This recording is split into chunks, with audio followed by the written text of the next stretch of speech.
হরে কৃষ্ণ। আজ পয়লা বৈশাখ, অর্থাৎ আবার একটা বছর কেটে গেল, আবার একটা নতুন বছর শুরু হয়ে গেল। এই বৈশাখ মাসের অনেক কিন্তু মাহাত্ম্য আছে। এই বৈশাখ মাসে আমরা যে যে কর্মগুলো করব আমরা কিন্তু ডবল করে পাবো। অর্থাৎ যদি ভালো কর্ম করি তাহলেও তার ফল কিন্তু আমরা ডবল পাবো, আবার যদি কোনো খারাপ কর্ম করি তারও ফল কিন্তু ডবল করে পাবো। তো বৈশাখ মাসে যা কিছুই করব সবই কিন্তু ডবল ডবল লাভ। বছরের এই মাসটা কিন্তু অনেকটাই গুরুত্বপূর্ণ। এই বৈশাখ মাসেই তুলসী মহারানীকে জলদানের অনেক মাহাত্ম্য আছে। এই মাসে কিন্তু অনেক বড় বড় কাজ হয়, যেমন হচ্ছে এই মাসেই পড়েছে নৃসিংহ চতুর্দশী, মোহিনী একাদশী পড়েছে, আবার অক্ষয় তৃতীয়া আছে। আর অক্ষয় তৃতীয়ার অনেক মাহাত্ম্য আছে, সেটাও তোমরা জানো। গঙ্গা স্নান করা খুবই গুরুত্বপূর্ণ অক্ষয় তৃতীয়া। আর এই বৈশাখ মাসেই বৈষ্ণব সেবা দেয়া খুবই কিন্তু একটা পুণ্যের ব্যাপার। তো এই যে আমাদের কাকিমা আজ বৈষ্ণব সেবার আয়োজন করেছে, আজ কাকিমার নামহট্টের সব ভক্তরা এখানে আসবেন, সবাইয়েরই নিমন্ত্রণ আছে। আর এখন এই ছাদেতে ওয়ালটার সাজাচ্ছি ভগবানের, কারণ পুরো অনুষ্ঠানটাই এই ছাদের মধ্যেই হবে। তো আমাদের যিনি হুগলি জেলা প্রচারক, ইস্কনের যিনি হুগলি জেলা প্রচারক, তিনি এইখানে আসবেন এই অনুষ্ঠানে। আর তোমরা পুরো ভিডিওটা দেখো, তিনি এসে কি বলছেন বা কি করছেন পুরো ভিডিওতে তোমরা দেখো। আর এখন আমাকে দায়িত্ব দিয়েছে যে এই ওয়ালটারটা ফুল দিয়ে ভালো করে ভগবানেরকে মালা পরিয়ে সাজিয়ে দিতে। তো কিছু মালা আর কি কম পড়ছিল, আবার নিচে থেকে আমি এখন আনতে যাচ্ছি। এই মালাটা কাকিমা নিজের হাতে স্পেশালি বানিয়েছে ভগবানের জন্য। তো এখন এটা ভগবানকে পরিয়ে দেব। অনেক ভক্তরাই চলে এসেছে, সারাদিন রান্না বান্নার অনেক আয়োজন হয়েছে। আমি আসতে পারিনি তখন বৈকালবেলা, আর এসেই ভগবানের এই সেবার কাজটা করছি। এত ভালো লাগছে, ভগবানের জন্য কিছু করলে যেন খুব আনন্দ হয়, কেন জানি না এটা। আর এই সেবার কাজটা এখন করার সুযোগ পেয়েছি, এত খুশি আমি যেটা আমি বলে বোঝাতে পারবো না।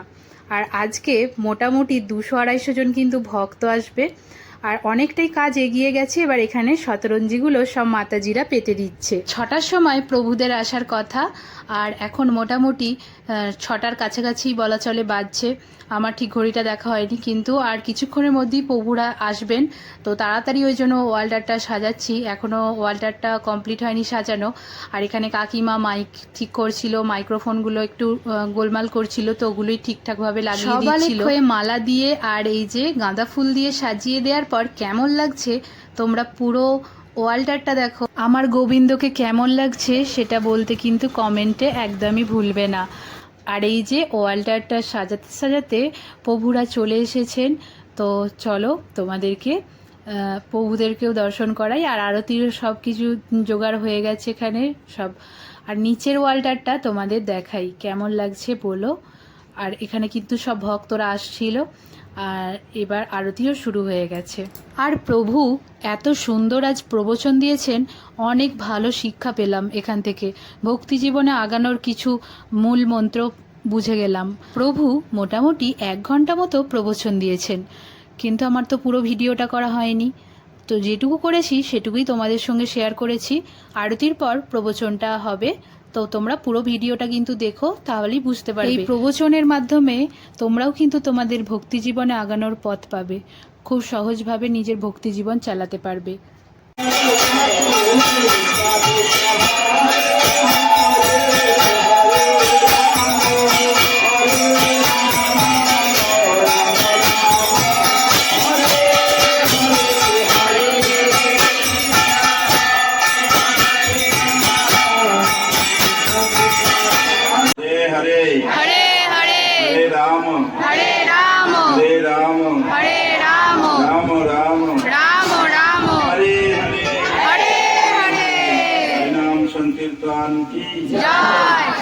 प्रभुपाद की गौर प्रेमानंदे। এটা কি মাস? বৈশাখ। বৈশাখ মাসের মাহাত্ম্য জানেন? এই ভক্তি জীবনে ভক্ত সঙ্গ করলে, সাধু সঙ্গ করলে কতটা আনন্দে থাকা যায়, আজ এই ভিডিওর মধ্যেই তোমাদের দেখাবো। দেখো সবাই আনন্দে কত সুন্দর নৃত্য করছে, ভগবানের জন্য নৃত্য করছে।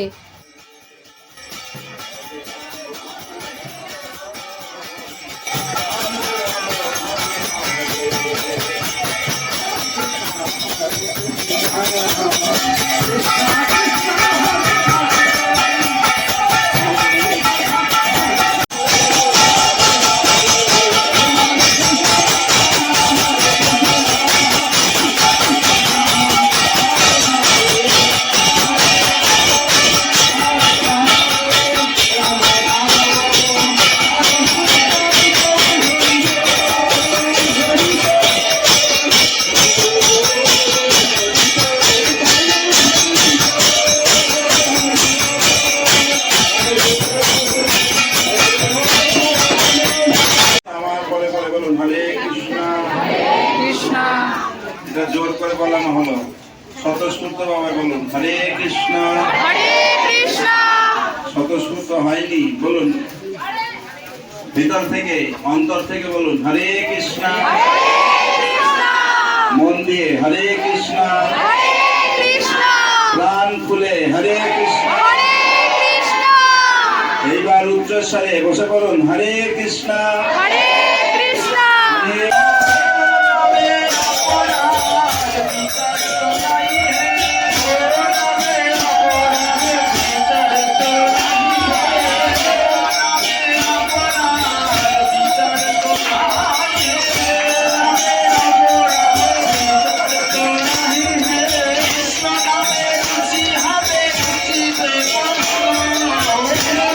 করবী মাতাজি, আমাদের চক্র সেনাপতি সুচিত্রা বল্লভী দেবী দাসী মাতাজিকে মাল্যার্পণ করবেন। নিতাই গো।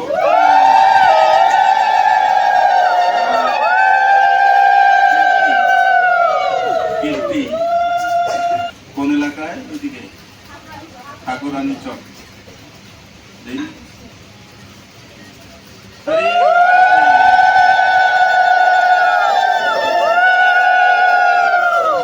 এক একজনের উপলব্ধি যদি শ্রবণ করি তাহলে আমরা উৎসাহিত হতে পারি কিনা? হরে কৃষ্ণ। সকল বৈষ্ণব জনন আমার প্রণাম।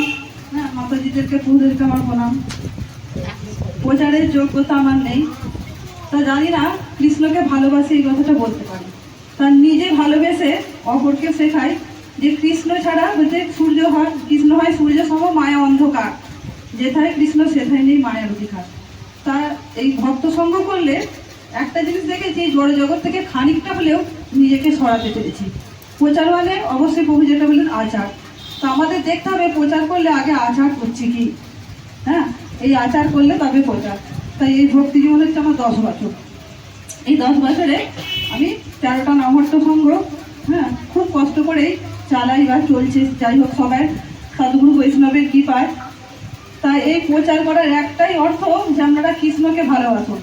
কেন কৃষ্ণকে যদি আমরা না ভালোবাসি, কৃষ্ণ ছাড়া এই যে অনাদির বহিমুখ, অতএব মায়া তারে দেয় সংসার আদি দুঃখ। তা আমরা কৃষ্ণকে না ভালোবাসলে আমাদের প্রত্যেকের জীবনে কি হবে? শুধু মায়া মায়া মায়া, আর মায়া মানেই আমাদের জীবনে দুঃখ। তা দেখুন, আজকে এই পথে এসছে আমার প্রভু মাতাজির কৃপায়, অশেষ কৃপা। তাদের না কৃপা থাকলে আমি এই কথা আসতে পারতাম না। আর বিশেষ করে আমার আদামান প্রভু কৃপায়। হ্যাঁ, তিনি যে নামহট্ট জেলার প্রচারক, কিভাবে প্রচার করতে হয়, কিভাবে যে ধৈর্য দেখেছি অনেক, কিন্তু এই দ্বারকায় গিয়ে আমার এত উপলব্ধি হয়েছে যে তারপর থেকে আমার জীবনটা আরো পরিবর্তন হয়ে গেছে। হ্যাঁ, আমি চেষ্টা করছি আরো পরিবর্তন হওয়ার। বা যদি এই জীবনে আসতে গেলে কি হয়, আমাদের অনেক দুঃখ কষ্ট জীবনে ভোগ করতে হয়। সবগুলোকে কিছু ভাবলে হবে না, আমাদের জীবনে আসতে থাকবে জন্ম মৃত্যু জরা ব্যাধির মতো। আমাদের চারপাশ থেকে অনেক কিছু আসতে থাকবে, কিন্তু কিছু সহ্য করতে হবে আমাদের। হ্যাঁ, যে সহ্য করতে পারবে আর এই সহ্য করে কৃষ্ণ জীবনে টিকে থাকতে পারবে, সেই একদিন কি করবে, নিজে ভক্ত হতে পারবে আর অপরকে ভক্ত করতে পারবে। হরে কিছু আর বিশেষ কিছু বললাম না, প্রভুরাজি বলবেন। হরে কৃষ্ণ। অসংখ্য ধন্যবাদ।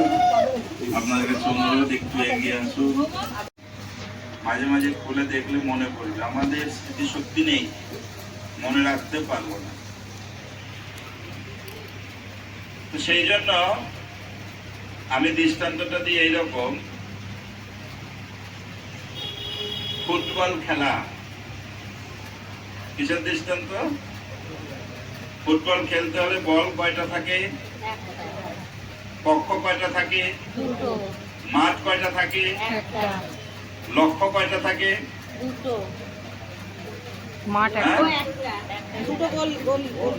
একটাই লক্ষ্য, একটাই বল, একটাই মাঠ, পক্ষ দুটো। ভালো করে বুঝুন। লক্ষ্যটা কি? যেখানে সেখানে গোল, মানে বলটা গেলে গোল হবে? একটা জায়গা আছে গোল পোস্ট, ওই পোস্ট ভিতর দিয়ে বল গেলেই গোল। লক্ষ্যটা কি? কে কতটা গোল দেবে। এখানে পেয়েছি বিভিন্ন পারিপার্শ্বিক অনুকূল থাকবে, কিছু পরিবেশ, কিছু বাতাবরণ প্রতিকূল থাকবে, অনুকূল থাকে না। আমাদেরকে ওইটাকে মানিয়ে নিয়ে আমাদের লক্ষ্যে আগাতে হবে। বুঝা গেল? লক্ষ্যটা কি? জোরে। কৃষ্ণ প্রেম, মাঠ, সংসার, এই জগৎ। তা এখন বিভিন্ন প্রতিকূল, ওটা হচ্ছে গৌণ কারণ। মূল লক্ষ্য কি? গৌণ লক্ষ্য। মূল লক্ষ্য কি? গৌণ লক্ষ্য। মূল লক্ষ্য হচ্ছে কৃষ্ণের কাছে ফিরে যাওয়া। আর খেলা বা যারা খেলা করছে তাদের লক্ষ্য কি? ওই গোলটা হচ্ছে লক্ষ্য। আর আমাদের গোলটা কি? এখন যেখানে সেখানে বল গেলে তো আর গোল হবে না। তা আমাদের জীবনের বলটা হচ্ছে কৃষ্ণের কাছে ফিরে যাওয়া, আর ওই লক্ষ্যটা হচ্ছে ওইটাই। তাহলে গোল পোস্টটা একটু দরকার, হ্যাঁ কি না? গোল পোস্টটা কি? মৃত্যুটা হচ্ছে গোল পোস্ট। ওই গোল পোস্টের মধ্যে বল গেলেই গোল হবে। তাই মৃত্যুটা কি? অন্তে নারায়ণের স্মৃতি। ওই গোল পোস্টের মধ্যে মৃত্যুর সময় বলটা গেলেই লক্ষ্যে, ওইটা হচ্ছে লক্ষ্য। বুঝা গেল? তাই যে যাই করুক বা যে যাই বলুক, আমি তো বুঝতে পেরেছি আমি কে। তাই চৈতন্য মহাপ্রভুর লীলায় শ্রীবাস ঠাকুর মহাপ্রভুর অন্তরঙ্গ পার্ষদ, পঞ্চতত্ত্বের একজন কে? তো মহাপ্রভু যখন, আমাদের প্রত্যেকেরই একটা গোপনীয় বিষয় আছে যে কেউ জানে না, ঠিক না ভুল? ঠিক না ভুল? সেই গোপন বিষয়টা যদি সকলের সামনে ওপেন করা হয় কেমন লাগবে? এক সময় মহাপ্রভু মহাভাব প্রকাশ করে ভক্তদের কৃষ্ণ প্রেম প্রদান করছেন।